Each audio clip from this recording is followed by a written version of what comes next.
예, 안녕하세요. 반갑습니다. 네, 최영동 파트너입니다. 반갑습니다. 자, 오늘은, 페렉터리 관련주 중에서, 성일하이텍이라는 종목을 한번 같이 좀 보도록 하겠습니다. 일단은 페렉터리를 좀 긍정적으로 좀 보고 있는 이유들을 좀 말씀을 드리게 되면, 사실은 지금 2차전지가 별로 좋지는 않습니다. 2차전지가 왜 안 좋냐? 일단은 테슬라에 대한 가격 하락? 테슬라의 뭐 주가 하락도 분명히 중요하긴 하겠지만 테슬라가 가격 인하를 했다라는 거.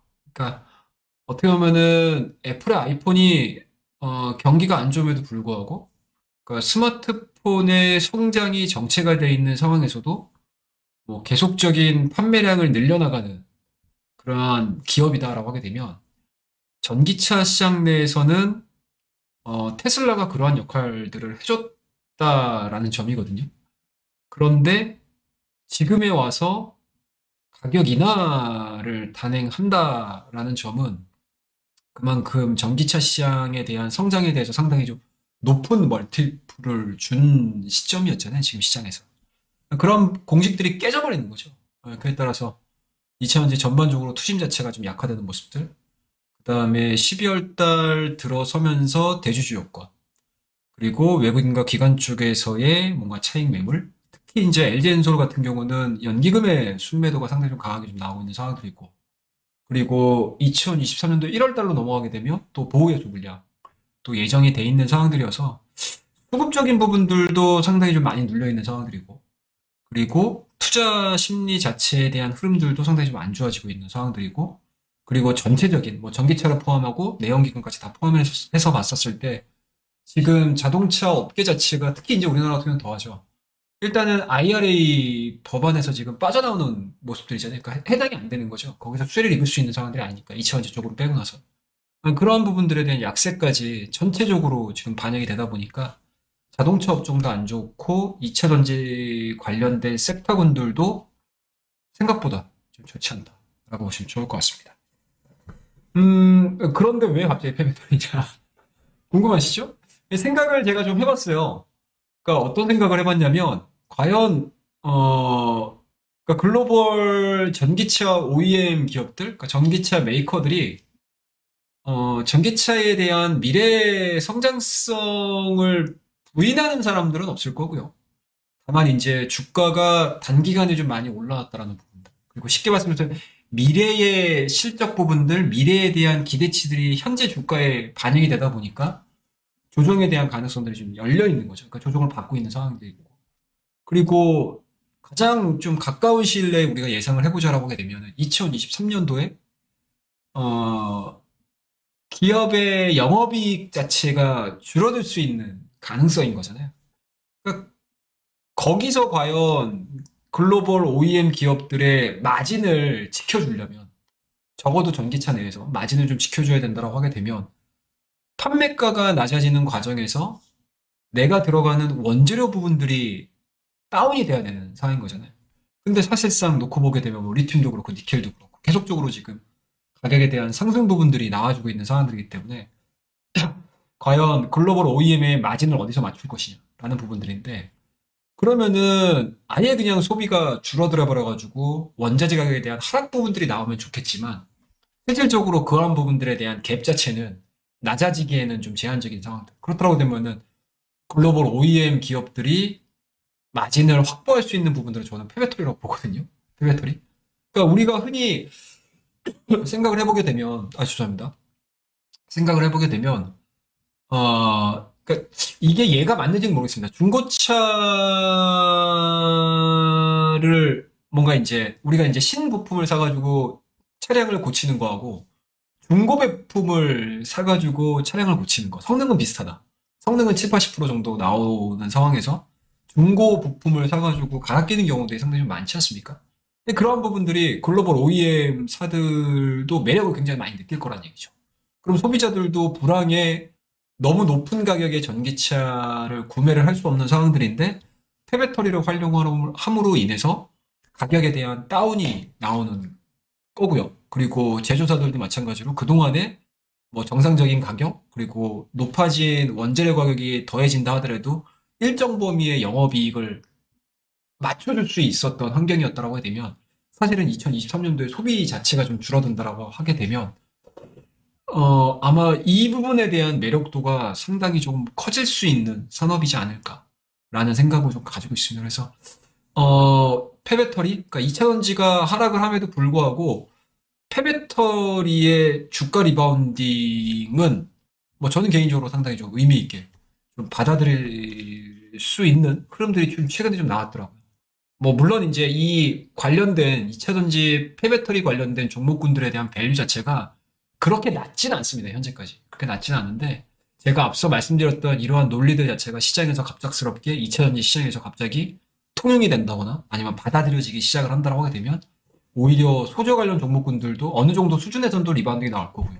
세일 기업들도 마찬가지로 제가 앞서 언급드렸던 이러한 이제 악재 요인들이 해소가 된다라고 하면 리바운딩이 되겠지만 폐배터리도 같이 성장할 가능성이 높지 않을까라는 생각에서 폐배터리 업종에 대해서 좀 고민을 하게 되는 때더라고요. 제가 이거를 오늘 생각했던 게 아니고 꽤 됐어요. 예, 2차전지가 막 이렇게 별로 분위기가 안 좋을 때 이 생각이 딱 들더라고요. 이 생각이 딱 들었는데 확실히 뭐 이미 선반영돼서 꺾였던 부분들도 좀 있고요. 이미 선반영돼서 꺾였던 부분들도 있고 뭐 이미 선반영돼서 지금 꺾여 왔었던 부분들이 좀 있기 때문에 리바운딩이 되는 건지는 모르겠지만 지금 현 시점에서는 그러한 이제 뭔가 이제 사고를 한번 확장해 보는 것도 2차 전지 폐배터리 관련된 종목군들을 보시는 데 있어서 좀 도움이 되지 않을까라는 생각에서 좀 말씀드리고요. 앞에 서두가 좀 길었네요. 종목 짧게 좀 얘기를 좀 해드리도록 하겠습니다. 일단은 성일하이텍에 대한 전반적인 주가 흐름들은 보시게 되면 신규 상장한 이후에 폐배터리 시장에 대한 성장 부분들로 인해서 주가가 상당히 좀 빨리 올라왔어요. 그러니까 9만 원대에서 16만 원대, 17만 원대까지 좀 찍어섰죠. 16만 5,700원이 고가니까. 예, 그 이후에 차익 매물들이 좀 나오면서 이렇다 할 반등 그림들을 좀 그려주지 못해가지고 다소 좀 아쉬운 모습들이긴 한데 하락이 진행되는 과정에서 최근에 바닥권에서 거래량들이 상당히 많이 들어오고 있습니다. 이 부분들에서 좀 차관을 좀 했다라고 말씀드릴 수가 있을 것 같고 약간은 뭐 최근에 보여주고 있는 10만 원대 자체를 하향 이탈시키지 않는다라고 하게 되면 저는 개인적으로는 10만 원대 올 때마다 좀 관심을 좀 가지시면서 과연 주가가 앞으로 어떻게 돌아갈 것인가, 섹터가 어떻게 돌아갈 것인가 좀 관심 있게 좀 지켜볼 자리가 아닌가라는 말씀드리도록 할게요. 자, 일단은 성일하이텍 같은 경우는 2020년이죠. 2020년도에 설립돼서 성일하이텍에서 2차 전지 재활용 사업 분야가 인적 분할된 기업입니다. 그래서 전처리 공장이라든지 그리고 각종 소재를 추출해내는 습식 재련입니다. 네, 습식 재련의 후처리 작업을 통해 가지고 5대 소재. 그러니까 2차 전지에 들어가는 코발트, 니켈, 리튬, 망간, 구리 이거를 생산하는 국내 유일의 업체이기 때문에 사실상 폐배터리에 대한 뭔가 이제 성장 스토리가 쓰여지고 시장에서 관심, 주목을 딱 받는다라고 하게 되면 이게 가장 탄력 있게 움직일 수 있는 기업이지 않을까라는 생각이 좀 들고요. 일단은 동사 같은 경우는 글로벌 완성차 OEM, 특히 최근 들어서는 또 SK온과 관련된 뉴스들이 좀 나왔더라고요, 보니까. 글로벌 완성차 OEM 기업이라든지 그리고 배터리 제조사를 중심으로 해가지고 폐배터리에 대한 안정적인 수급망을 지금 확보를 하고 있는 상황들이기 때문에 쉽게 말씀드려서 원자재 수급 부분들에 대한 수직 결화가 되게 잘 돼 있다. 그러니까 연결고리가 되게 잘 돼 있다. 협력 관계가 되게 잘 돼 있다. 라고 보시면 좋을 것 같습니다. 그러니까 폐배터리도 그냥 뭐 폐배터리가 아니고 이 폐배터리를 어디서 구해와야 된다는 얘기거든요. 근데 이러한 부분들이 기술력이 있다 보니까 글로벌 OEM사들도 그렇고 배터리 셀사들도 그렇고 거의다가 이제 성일하이텍 쪽과 협력 관계를 맺고 있다는 게 저는 개인적으로는 상당히 좀 긍정적인 포인트다라고 말씀 좀 드릴 수가 있을 것 같습니다. 그리고 공모자금을 통해 가지고 지속적으로 지금 투자를 하고 있는 상황들이고 그리고 향후 상공장을 건설 예정이다라고 얘기를 하더라고요. 그래서 1단계 투자는 2023년도 말에 어느 정도 마무리가 되는 부분들 그리고 2단계 투자가 완료되는 한 2025년도까지 지금 시장에서 예상을 하고 있거든요. 그렇다고 되면 그 부분이 완성이 된다라고 하게 되면 뭐 캐파 증설도 잘 진행이 되는 거고요. 그리고 한 2025년 정도가 되게 되면은 폐배터리도 어느 정도 수요에 대한 그러니까 시장성이겠죠. 시장성이 조금 더 본격화될 가능성이 높기 때문에 아마 이 부분들이 차후에 폐배터리가 뭐 지금 당장 폐배터리가 안 간다 하더라도 페베터리는 어쩔 수 없이 시대가 요구하는 사업으로 갈 가능성이 높잖아요. 그런 부분들에 가장 선제적으로 좀 대응을 하고 있는 기업이기 때문에 여러분들께서 성일아이텍, 뭐 지금 주가가 뭐 올라가고 떨어지고 이런 거에 뭐 관심이 있으시겠죠, 일단 1차적으로. 관심이 있으실 수밖에 없죠. 저도 마찬가지니까.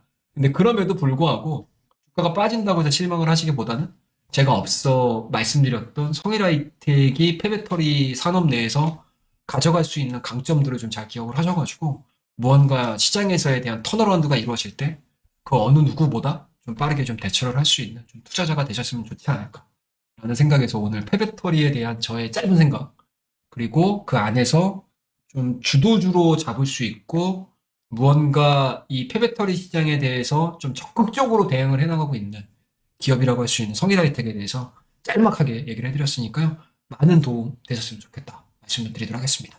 자, 오늘 이야기도 도움이 되셨고 그래도 조금은 그래도 좀 뭐 알아간다라고 생각하시는 분들은 저희 채널 구독해 주시고 좋아요, 알림 설정까지 꼭 부탁드리도록 하겠습니다. 자, 그러면은 오늘 이야기 잘 들어주셔서 감사하다는 말씀드리고요. 저는 다음 시간에 시황을 할까요? 예, 아니면 종목을 얘기를 할까요? 예, 둘 중에 하나 준비해서 오도록 하겠습니다. 감사합니다.